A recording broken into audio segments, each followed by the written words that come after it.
Educated but financially unprepared. The truth about schools and money. Think about this for a moment. Some of the most educated people you know, degree holders, professionals, managers, even senior executives still feel anxious about money. They work hard, they earn well, yet they feel stuck, stressed, and unsure about the future. So the real question is not why are people bad with money? The real question is why were we never taught how money actually works?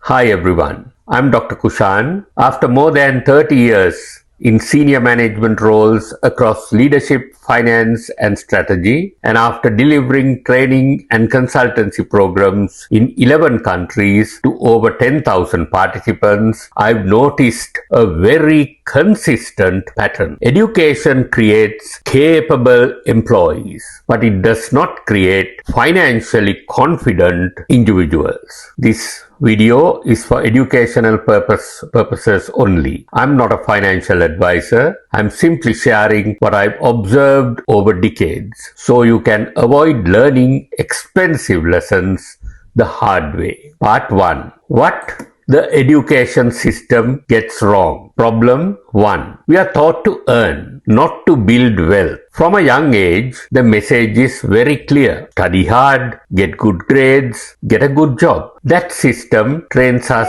to earn an income, but it does not teach us how to convert income into wealth.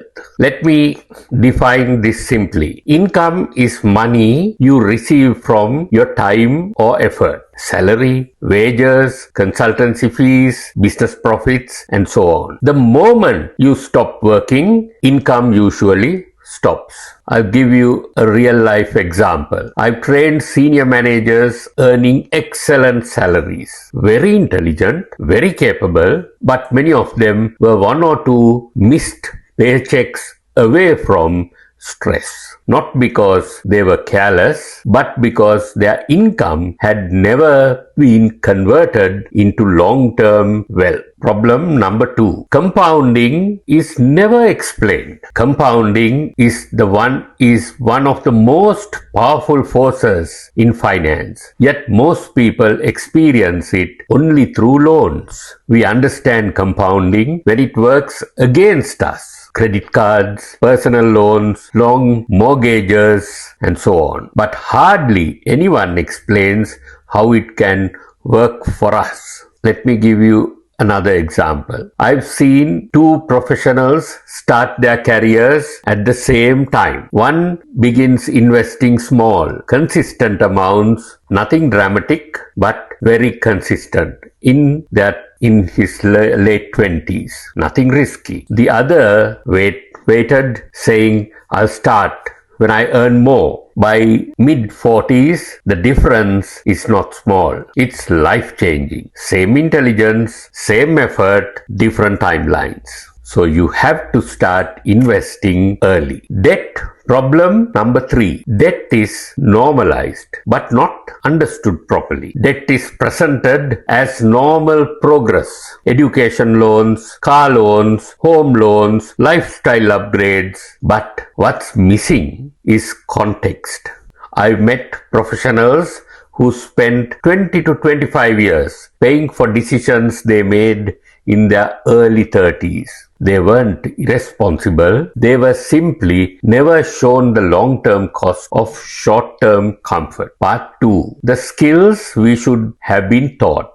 Skill number 1. Emotional control with money. Money decisions are emotional before they are logical. Fear during downturns, greed during booms, comparison when others appear successful. Let me give you a real life example. During economic uncertainty, most people panic and sell their assets at the worst time. Some others stay calm. They wait. They don't react emotionally. The difference isn't intelligence, it's emotional discipline. Dollar cost averaging is one of the best methods of investing. That is, invest a set amount in an appropriate asset in given periodic times. During economic downturns, while most people panic and sell, smart investors buy. Skill number 2, understanding assets versus income. This is one of the biggest gaps in education. The difference between income and assets. Income pays for today. Assets pay for tomorrow. An asset is something that continues to generate value even when you're not actively working. Let me give you some examples of assets. Rental property, dividend-paying investments, a business system, property, systematic Bitcoin investing, and other long-term investments. Expanded, relatable example. I've seen people with high income but no assets, and I've seen people with modest income but strong assets. 10 years later, the second group had freedom. The first group, stress. Income feels comfortable. Assets create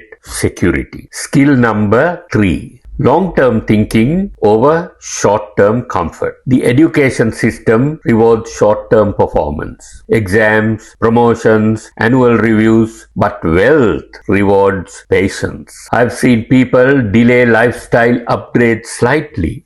No flashy cars, no constant upgrades. 10 years later, they weren't rich, but they were calm, confident, and in control. That calmness changes every decision. Part 3. What you can do now. Re-educate yourself calmly. The good news is you don't need permission from education system anymore. Start with understanding how assets work. Learn basic investing skills. Controlling emotions before controlling money. Thinking in decades but not months. You don't need to rush, you just need consistency. My closing remarks to you is the education system didn't fail us intentionally. It was designed for a different world of stable jobs and predictable future. But today, financial confidence is a life skill. When you understand the difference between income and assets,